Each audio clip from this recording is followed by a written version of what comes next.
जो नाराजगी होती रहती है और जो गुस्सा जो है ना अचानक नहीं आती है, और नाराजगी और गुस्सा के बीच में एक महीन लाइन होती है, उसको पढ़ना बहुत जरूरी होता है।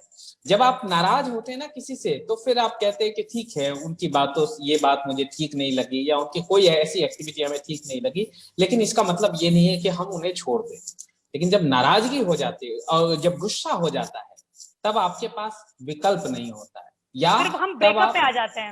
तब बिल्कुल वही मैं अगली चीज में यही बोलने वाला था कि नीतीश कुमार 15 सालों से मुख्यमंत्री हैं, एनडीए के साथ वो जुड़े। 2015 में मैं भी बिहार गई थी, एक्सटेंसिव कवरेज भी मैंने उस वक्त की थी, 3-4 महीने में वहां पर थी, और उस वक्त पॉपुलैरिटी अच्छी खासी थी। और खासतौर पर महिलाओं के बारे में अगर मैं बात करूं, तो उन्होंने जो शराबबंदी वाली बात कही थी, उस वक्त महिलाएं काफी ज्यादा इंप्रेस दिखाई दे रही थी। लेकिन अभी फिलहाल आप बिहार में हैं, बिहार के कोने कोने आप भी छान रहे हैं, लेकिन इस बार अनपॉपुलैरिटी क्यों दिखाई दे रही है? क्यों इस बार नीतीश कुमार बहुत फायर ब्रांड तो दिखाई दे रहे हैं, क्योंकि जिस तरीके से वो तेजस्वी पर वार कर रहे हैं, लालू प्रसाद यादव के बच्चों तक वो चले गए, लेकिन इस बार फिर भी इतने अनपॉपुलर क्या रहे? क्योंकि ये इनका एंटी इनकम्बेंसी फैक्टर है, या फिर कामों का कारण है? ये कारण क्या है, इसके बारे में हमें बताएं।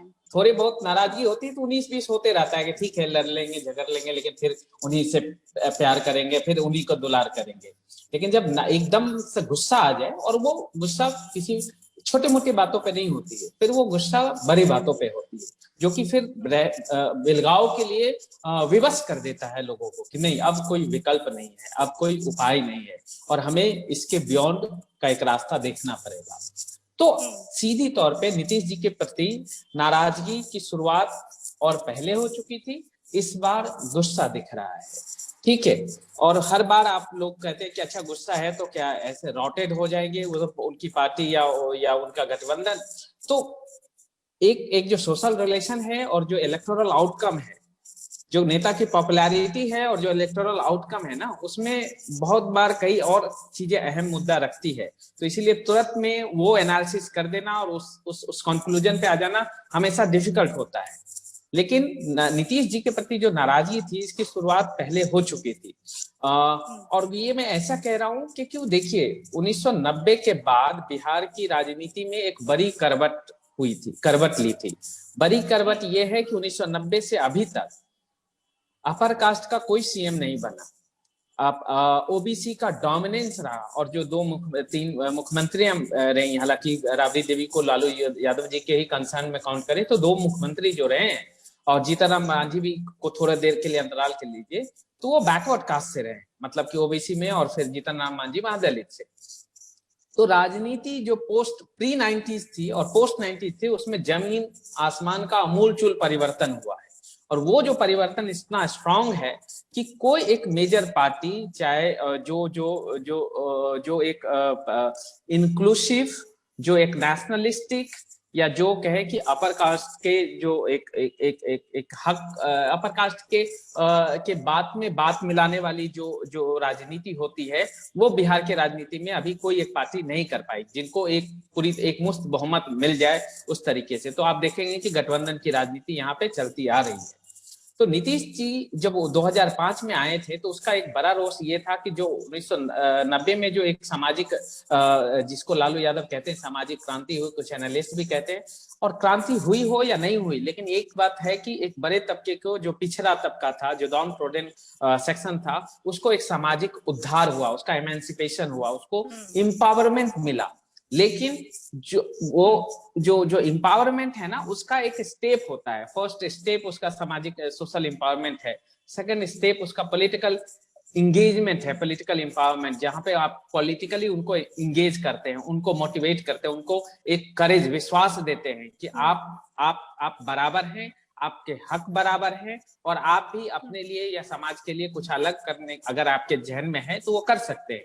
और तीसरा चीज होता है कि जब सामाजिक और पॉलिटिकली आप स्ट्रांग हो जाते हैं, मतलब आपको हक मिल जाता है, स्ट्रांग की बात नहीं, तब आप आ जाते हैं कि हमारी आर्थिक जो व्यवस्था है वो सुधरी क्यों, तो इसको हम इनकार नहीं कर सकते। लेकिन पिछले 5 सालों में क्या किया उन्होंने? अब सिर्फ अपनी सरकार बचाने के लिए कभी महागठबंधन के साथ, आरजेडी के साथ रहे, तो कभी बीजेपी के साथ आ गए, और बस वो सरकार बचाते रहे। तीसरा, और जो कहते हैं ना कि जब आप कमजोर हो जाते हैं तो उसमें एक जो मजबूत कील जो ठुका है, वो ये है कि कोरोना के बाद कोविड के मिसमैनेजमेंट और उनके अलग अलग स्टेटमेंट ने बहुत सारी चीजों को एक बार में ही उभार दिया, बहुत सारे फॉल्ट लाइन को जगजाहिर कर दिया। तो जैसे पहले की उनकी जो नीति थी कि नहीं हम माइग्रेंट्स को नहीं लेंगे, ठीक है, नहीं लेंगे और वापस भेज देंगे, वो माइग्रेंट्स कभी अलग अलग रिपोर्टों पे भरोसा करें तो करीब 30 लाख 35 लाख जो है माइग्रेंट्स रिवर्स बिहार की तरफ आ गए।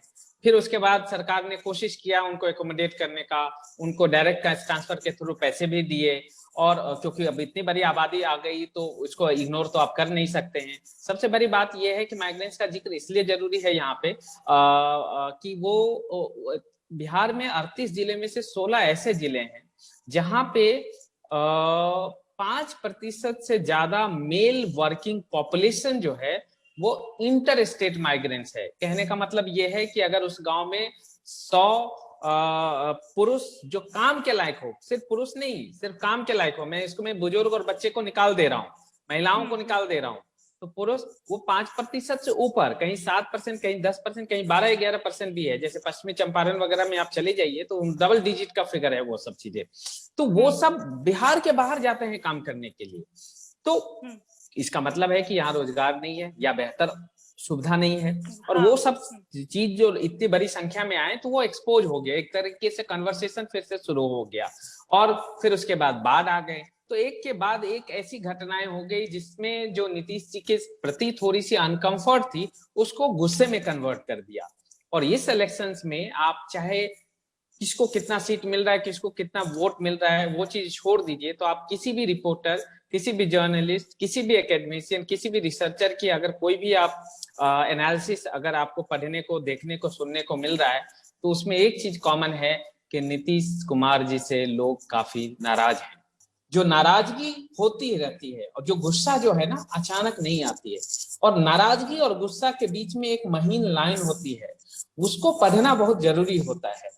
जब आप नाराज होते हैं ना किसी से, तो फिर आप कहते हैं कि ठीक है उनकी बातों ये बात मुझे ठीक नहीं लगी, या उनकी कोई ऐसी एक्टिविटी हमें ठीक नहीं लगी, लेकिन इसका मतलब ये नहीं है कि हम उन्हें छोड़ दें। लेकिन जब नाराजगी हो जाती है और जब गुस्सा हो जाता है, तब आपके पास विकल्प नहीं होता है, या हम ब्रेकअप पे आ जाते हैं। तब बिल्कुल वही मैं अगली चीज में यही बोलने वाला था।